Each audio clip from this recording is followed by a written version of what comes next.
सरकार कुछ नाम ही नहीं ले रही कि मतलब पेपर कैंसिल मतलब लीक हुआ है। सरकार कह रही है सब फर्जी है, कुछ पेपर लीक नहीं हुआ। ये सारे प्रूफ भी हैं। 100% पेपर लीक हुआ है। बताया 10-10 घंटे पहले पेपर चला जाएगा तो सिलेक्शन किसका होगा। कल मैं राम मंदिर का दर्शन करके आ रहा हूँ भैया, इतना बुरा हाल है। सबसे कहूँगा आप ना जाए, बहुत अच्छी बात। अगर आप जाएं तो किसी नेता या मंत्री का बीजेपी का पोस्टर लगा के आप जाएं तो आपको दर्शन करने दिया जाएगा, नहीं आपका फोन अलाउ नहीं है। हम शायद बदनसीब हैं कि हमारे वालिद ने पढ़ाया लिखाया यहाँ तक पहुँचाया, लेकिन हम उनके लिए कुछ नहीं कर पाए। हम अगर पेपर भी देने जाते हैं, तैयारियाँ करते हैं, पैसा खर्च करते हैं, पेपर लीक हो जाता है। लेकिन सरकार रंगों के नाम पे, मजहब के नाम पे राजनीति करती है। युवा हमारी बेरोजगार बढ़ती चली गई तो क्या देश का विकास हो पाएगा? इनकी सरकार 2017 से उत्तर प्रदेश में चल रही है।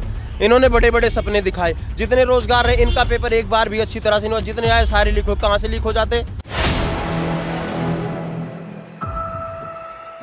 नमस्कार, मैं हूं हयात अब्बास और आप देख रहे हैं 4PM न्यूज़ नेटवर्क। लगातार उत्तर प्रदेश में रोज़गार देने का दावा कर रही है सरकार, लेकिन जिस तरह से आए दिन पेपर लीक मामला हो या फिर शिक्षक भर्ती को लेकर लोग सड़कों पर, स्टूडेंट सड़कों पर, यानी कि इससे साफ नज़र आता है कि सरकार किस तरह से देश के युवाओं के साथ खिलवाड़ कर रही है। बहुत से युवा हमारे साथ हैं और पेपर लीक को लेकर आज तमाम मुद्दों पर स्टूडेंट से बात करेंगे। शुरुआत आपसे करूँगी। क्या नाम है आपका? अभिषेक चंद्रा। आए दिन पेपर लीक हो रहे हैं, क्या लगता है कैसे आप लोग देश के भविष्य बन पाएंगे? इस सरकार में भविष्य बनना तो मुश्किल है, क्योंकि जितने भी पेपर हो रहे हैं, पेपर होने से पहले ही लीक हो जा रहा है। जो भी बच्चे पढ़ाई कर रहे हैं, पेपर देने जाते हैं, जो बहुत ज़्यादा मेहनत से पढ़ाई कर रहे हैं, उनका कुछ नहीं होना है। जिनके पास जुगाड़ है, जुगाड़ से पेपर ले लेते हैं, वो पूरा नंबर पा जाते हैं और पेपर भी जो है रद्द नहीं किया जाता है। तो जो मेहनत करने वाले बच्चे बिल्कुल बेकार होते चले जा रहे हैं। तो हम चाहते हैं कि CIBPP का पेपर आपका रिसेंटली हुआ है और ये पेपर लीक है, सबको पता है, सरकार को पता है, बच्चों को पता है, अभिभावक को पता है और जितने भी लोग हैं सबको पता है। और इस पेपर को लीक क्या नाम है, हम लोग स्थगित कराने के लिए ही यहाँ पे आए थे कि जो ये पेपर स्थगित हो जाए, प्रॉपर बेस से दोबारा पेपर हो और ये पेपर लीक ना हो, तो जिससे जो बच्चे मेहनत करके पढ़ाई कर रहे हैं वो सफल हो जाए। कितनी चुनौतियों का सामना करना पड़ता है, क्योंकि पेपर के लिए काफ़ी मेहनत करनी होती है, क्या कुछ फेस करना पड़ता है? देखिए, सबसे पहले आपकी जानकारी के लिए बता दूं, मैंने खुद UPP का एग्ज़ाम दिया है और मैं भी उसका शिकार रहा हूं पेपर लीक होने का। हमारे वालिद वालिदैन मेहनत करते हैं, मजदूरी करते हैं, ज़मीन का सीना चीर के 2 वक्त की रोटी रोजी कमाते हैं और अपने बच्चों को पढ़ाते हैं। हम LKG नर्सरी से पढ़ते हैं, हमारे वालिद पढ़ाते हैं कि भाई पढ़ेगा लिखेगा नौकरी पाएगा, हमारे अपने हुकूक पूरे करेगा।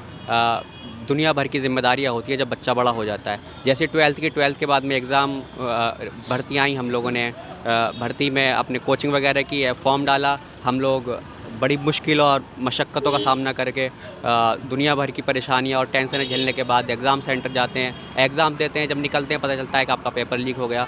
तो इतनी टेंशन के बीच, इतना सब कुछ झेलने के बावजूद, सिवाय मेरी ज़बान से अच्छा नहीं लग रहा, सिवाय आत्महत्या के कोई चोर चारा नहीं बचता युवाओं के पास।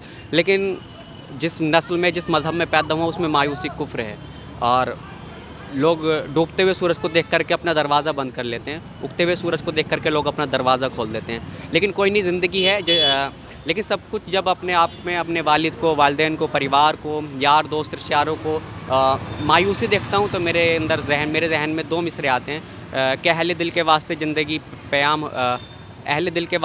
प्याम होकर रह गई। सॉरी, मेरे याद नहीं आ रहा, मैं अभी दोबारा सुना दूंगा जैसे याद आएगा। लेकिन मैं इतना ज़रूर कह सकता हूँ कि जब मेरे परिवार के ऊपर इतना सारा वो कुछ हुआ है, तो न जाने कितने युवा हैं, 50 लाख युवा जिन्होंने एग्ज़ाम दिया है, उनके परिवार के ऊपर क्या बीती होगी। आखिर वो भी इसका शिकार रहे।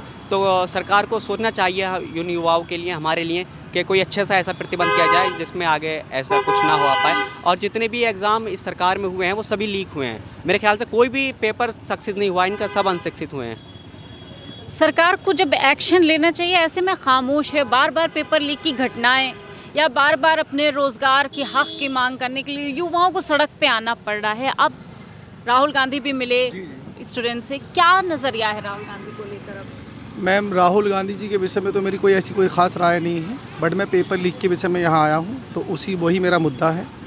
मुद्दा ये है कि आज के समय में बेरोज़गारी सबसे बड़ा मुद्दा है और 18 से 40 वर्ष तक का जो हमारी जो एक वर्क एनर्जी है, लोगों के पास जो एफिशिएंसी है काम करने के लिए, आज वो हमारे चाहे प्रदेश की बात हो और चाहे मैम देश की बात हो, सब लोग बेरोज़गार हैं। और बेरोज़गारी इस हद तक है कि अगर पहली बार तो प्रदेश के अंदर कोई जल्दी से वैकेंसी मैम आती नहीं है, और अगर मैम कोई वैकेंसी अगर आती भी है तो आप उठा के देख लीजिएगा कि लगभग पिछले कई सालों से कोई वैकेंसी अच्छे तरीके से पूरी नहीं कराई जाती। मैम सरकार को जो पता है कि हर बार पेपर लीक हो रहा है, तो मैम उसके लिए सरकार को पहले से ही सचेत रहना चाहिए, ऐसे इंतज़ाम करने चाहिए ताकि मैम जिससे कि पेपर लीक ना हो। और मैम पेपर लीक अगर होता है तो जो बच्चा तैयारी करा है इतने लंबे समय से, पहली बार तो मैम वो बेरोज़गार है, इतने लंबे समय से पता नहीं कैसे कैसे करके अपने लिए खर्चा निकालना, उसके माँ बाप उसे जहाँ भी वो रह रहा है पढ़ाई का उसे पैसा देते हैं, वो नौकरी की तैयारी करेगा, 6-7 साल के बाद पेपर हुआ, वो लीक हो गया, ओवर एज हो गया, तो इस तरह की दिक्कत लेकर के बच्चे जो है मैम डिमोटिवेट हैं, परेशान हैं, उनके सामने कोई दूसरा रास्ता नहीं, तो वो करें क्या।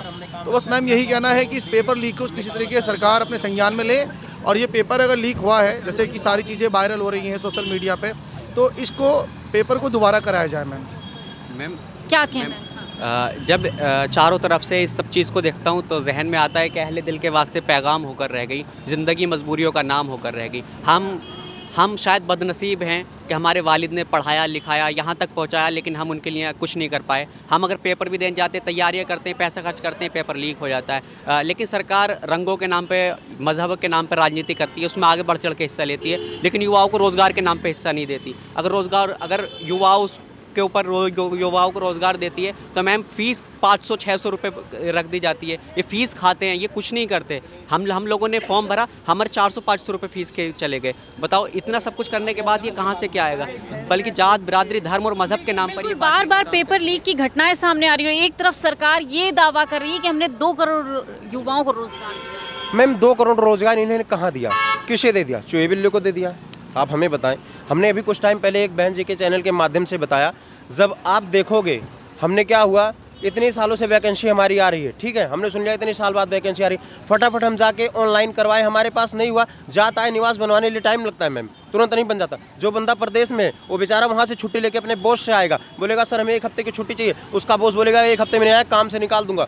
वहाँ से चला गया, आया आपके यहाँ एग्जाम दिया, आपका पेपर भी लिख गया, ना घर का रहा ना घाट का रहा, वो खाएगा कहाँ से? परिवार उसका आसरा करके बैठा हुआ है, हमारा लड़का आज सयान हो रहा है, उसकी नौकरी लगेगी, आगे चल के हमारे बुढ़ापे का सहारा बनेगा। बट क्या है, वो आके एग्जाम दे दिया, पेपर लीक हो गया, दोनों तरफ से चला गया, बॉस ने छुट्टी दी, काम से निकाल दिया, बंदा क्या करेगा? आप मुझे बताओ। ये अभी कहीं दर्शन करने जाना हो किसी मंदिर की, अच्छी बात है, बहुत अच्छी बात है, हम श्रद्धालु हैं, अच्छी बात।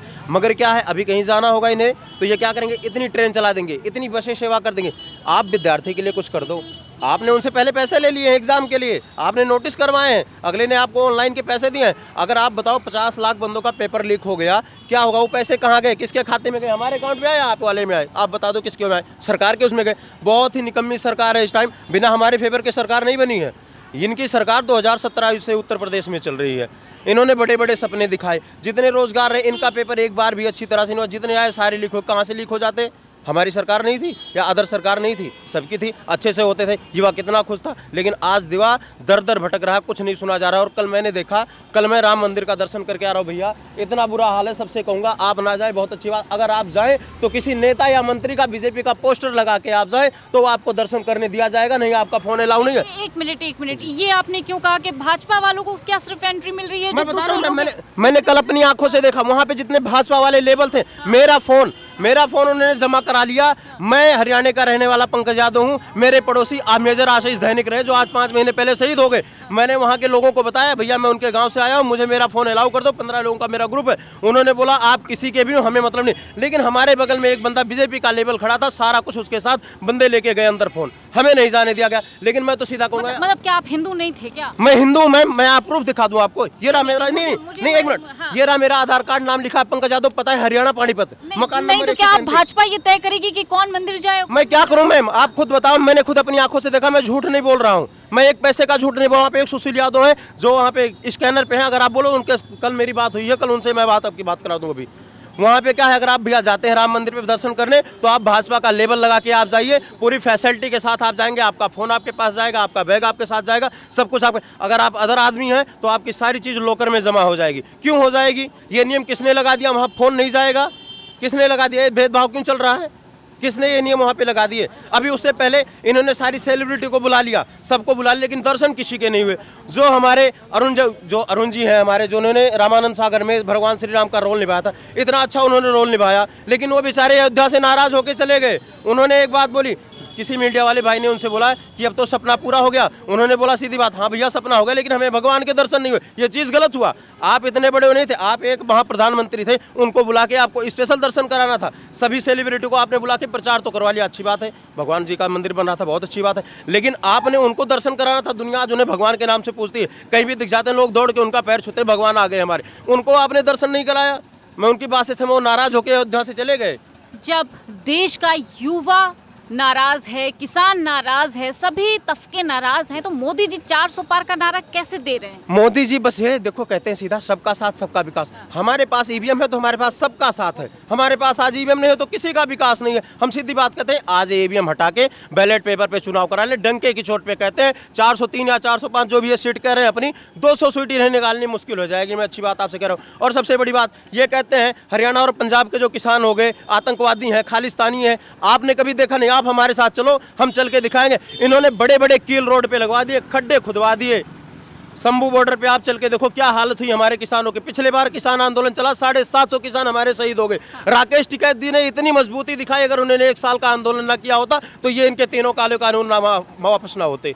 बोल रहे हैं कि अगर ये आपने बात कायदे से रखते तो शायद हम सुन लेते। कैसे रखे मैम? आप सत्ता में बैठ करके वहाँ आपने सब दरवाजे बंद कर रखे हैं सांसद के, आपके कानों में आवाज़ नहीं जा रही। अगर हम 10,000 रुपये 1 लाख रुपए किसान आपसे कर्जा ले रहा है, आपके पास माफ करने की औकात नहीं। आपके बड़े बड़े उद्योगपति अडानी साहब हो गए, अंबानी साहब, कई हजार करोड़ रुपए ले लिए। जी न्यूज़ के मालिक 85,000 करोड़ रुपए ले लिए इनसे लोन। माफ कितना हो गया? 74 लाख हजार करोड़ रुपए इनके माफ हो गए। इनको बस खाली 11,000 करोड़ रुपए देने। क्यों देने? हमारा 10,000 आपको माफ करने के लिए आपके पास पैसा नहीं है। 74 हजार करोड़ रुपए आपको माफ करने के पैसे हैं, कहाँ से आ रहे पैसे? ये हमारे ऊपर ही जाएगा और किसके ऊपर आप जाएगा? आप बताएं। ये जो सबका साथ सबका विकास कहते हैं, युवाओं को सशक्त बनाया है, तमाम ऐसा कुछ नहीं मैम, ये बस खाली चुनावी जुमले हैं। अभी अमित शाह जी ने भी बोला था, अगर किसी ने बोला भैया 15 लाख रुपए आएंगे, उन्होंने सीधा, वो तो चुनावी जुमला था। आपने सुना ये न्यूज़? किसी ने सुना था? जो अमित शाह जी ने बोला था वो चुनावी जुमला था, 2 करोड़ रोजगार जुमला था।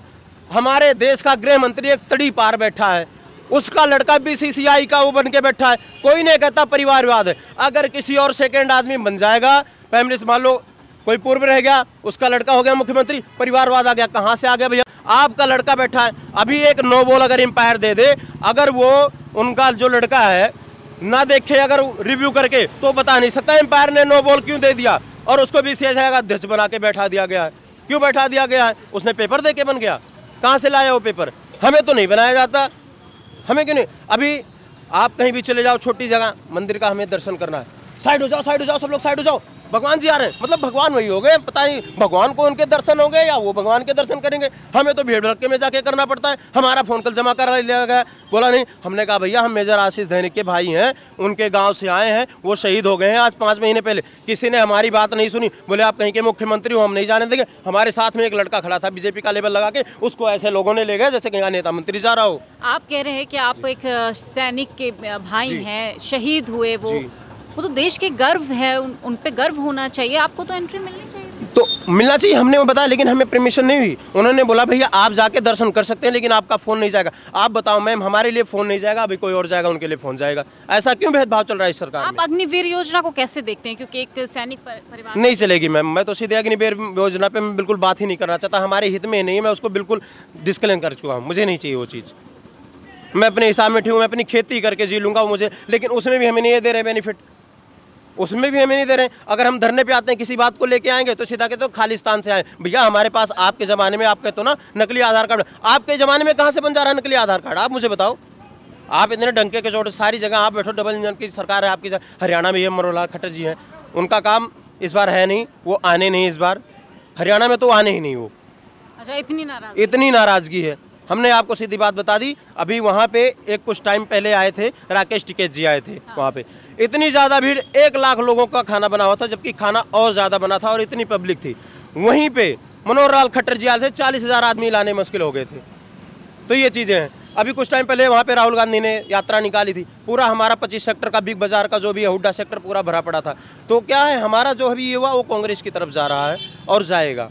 कांग्रेस की तरफ जाने की क्या वजह है? क्या करें मैम, वो हमारे दर्द समझ रहे हैं। वो ऐसे नेता हैं, छोटे छोटे लोगों से मिल रहे हैं। अभी रास्ते पे मिल जाए, अगर हमने कह दिया मालिक जा रहे हैं तो सीधा भैया जा रहे हैं, तो हमें सीधा अपने पास बुलाएंगे, हमें अपने गले से लगाएंगे। आप ये देखो, आप ये चीज़ ना अपने माइंड में लाए कि वो सत्ता में नहीं इसलिए ऐसा कर रहे हैं। सत्ता में आएंगे जब भी उनका व्यवहार ऐसा रहेगा, नहीं है सत्ता में जब भी उनका व्यवहार रहेगा।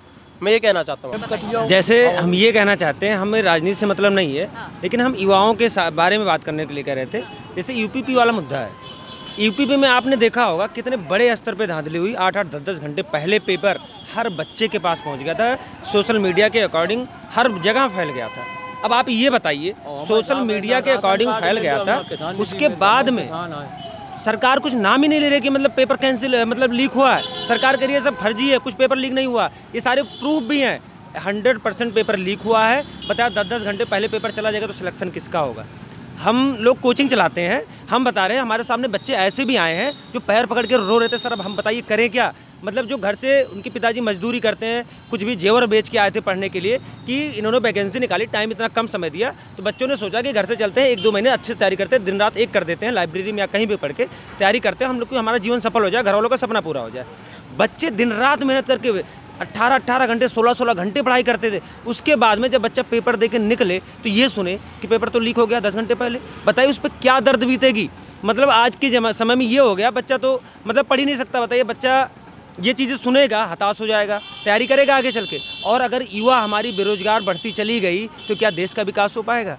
कभी नहीं हो पाएगा विकास। बस मैं यही कहना चाहता हूँ कि सरकार को इस पे जांच बैठानी चाहिए, अच्छे जांच करे और इसको पेपर को रद्द करे और पुनः एग्ज़ाम करवाए। कम से कम जो बच्चे पढ़ाई मेहनत करें, दोबारा मेहनत करने के लिए बच्चे तैयार हैं। बस बच्चों का कहना ये है कि एग्ज़ाम फिर से हो जाए, क्योंकि अगर एग्ज़ाम नहीं होगा तो जो मेहनती बच्चे हैं सब बाहर हो जाएंगे। और आप जानती हैं कि 5 साल में वैकेंसी आई थी, 5 साल बाद वैकेंसी आई थी, बच्चा ओवर एज हो जाएगा, तो फिर दोबारा बच्चे का सपना तो ख़त्म हो गया। अब बताइए जो बच्चा इस तरह का पढ़ने आया था, जब ऐसा चीज़ें होगी, क्या बच्चा दोबारा उसके अंदर एनर्जी आएगी, उत्साह आएगी पढ़ने के लिए? कभी नहीं आएगी। वो बच्चा क्या करेगा, हतोत्साहित होकर घर वापस चला जाएगा, दोबारा कभी पढ़ना नहीं चाहेगा। और जो बेरोजगारी चरम पे पहुंच जाएगी तो देश का विकास कभी नहीं होगा। बस मैं सरकार से यही कहना चाहता हूं, हमें किसी राजनीतिक पार्टी से मतलब नहीं है, बस हमें सरकार से ये मतलब है इस परीक्षा को रद्द कराए और पुनः एग्जाम करवाए। इससे पहले आपने देखा आरओ का पेपर, वो भी बहुत स्तर पर लीक हुआ, उसमें भी कुछ नहीं हो रहा है। बस सरकार क्या करती है, जो भर्ती बोर्ड है, पेपर प्रूफ के साथ पहले ही सबके पास पता है, भर्ती बोर्ड को भी पता है कि पेपर लीक है। ये जो एजेंसी है, एजेंसी से ही पेपर लीक हुआ, उसको जांच करवाए और जिससे पेपर लीक हुआ उनको कड़ी से कड़ी सजा देनी चाहिए। जैसे बिल्कुल जो नकेली हैं उनकी नकल कसनी चाहिए सरकार को, क्योंकि इस तरह का खिलवाड़ देश के भविष्य के साथ हो रहा है और सरकार खामोश है। यूँ तो जो अगर मैं उत्तर प्रदेश सरकार की बात करूँ तो बुलडोज़र चल जाता है, जो गुनहगार होते हैं, जो मुजरिम होते हैं, लेकिन एक तरह से जो युवाओं के भविष्य के साथ इस तरह का खिलवाड़ कर रहे हैं वो भी मुजरिम है। तो नकेलियों की नकल कसना बहुत ज़रूरी है, जिसको सरकार नज़रअंदाज कर रही है। कि बच्चे ने, मतलब मेरे पास ऐसे बच्चे आए हैं जो पैर पकड़ के रो रहे थे कि सर अब मैं क्या करूं, मतलब मर जाऊंगा, मतलब कुछ नहीं हो पाएगा मेरा ज़िंदगी में। यही एक मौका था जो हम लोग सोचे थे वर्दी लेंगे, वर्दी लेने का सपना तो खत्म हो गया, पेपर लीक होगा। जो नकल माफिया, अब तो जो पैसा वाले थे उनका तो हो जाएगा, हम लोग क्या करेंगे? ऐसे तैयारी करने से कोई मतलब नहीं है, हम लोग तो ज़िंदगी खत्म हो जाएगी, मतलब मरने के कगार पर हैं बच्चे। बस मैं सरकार से यही कहना चाहता हूँ, इस पर एक्शन ले अच्छे से और पुनः एग्जाम करवाए। ये लगभग 5 साल के बाद आई हुई है। अब इस भर्ती को वर्दी पहनने के लिए मैम कम से कम बच्चों को 4-5 स्टेट से गुजरना पड़ा, जो कि एक बहुत बड़ा मुद्दा था। 4-5 स्टेट का मतलब ये हुआ मैम कि सबसे पहले तो भर्ती नहीं आई, जब भर्ती आई तो समय नहीं दिया गया, समय दिया गया तो मैम बच्चे पेपर दिए तो पेपर देने के बाद में अब बताइए जिस बच्चे का पेपर 218, 220 प्लस स्कोर जा रहा है, कितना मेहनत करने के बाद, दिन रात मेहनत के बच्चों को मैंने देखा है कि ये कॉलर जो है लगभग काली पड़ गई, पढ़ते पढ़ते 10 दिन तक बच्चे नहाए नहीं।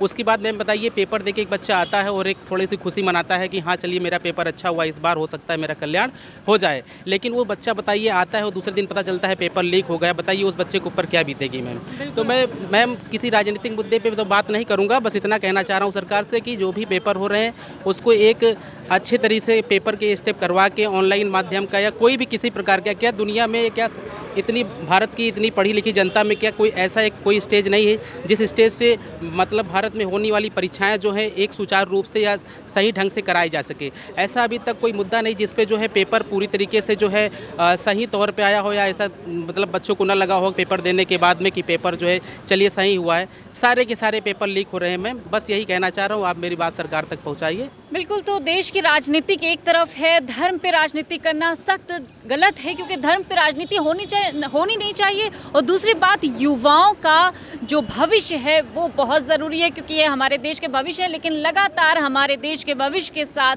सरकार खिलवाड़ कर रही है, जिसका खामियाजा सरकार को 24 में देखने को मिलेगा। कैमरा पर्सन सत्यनारायण के साथ मैं हयात अब्बास, 4 PM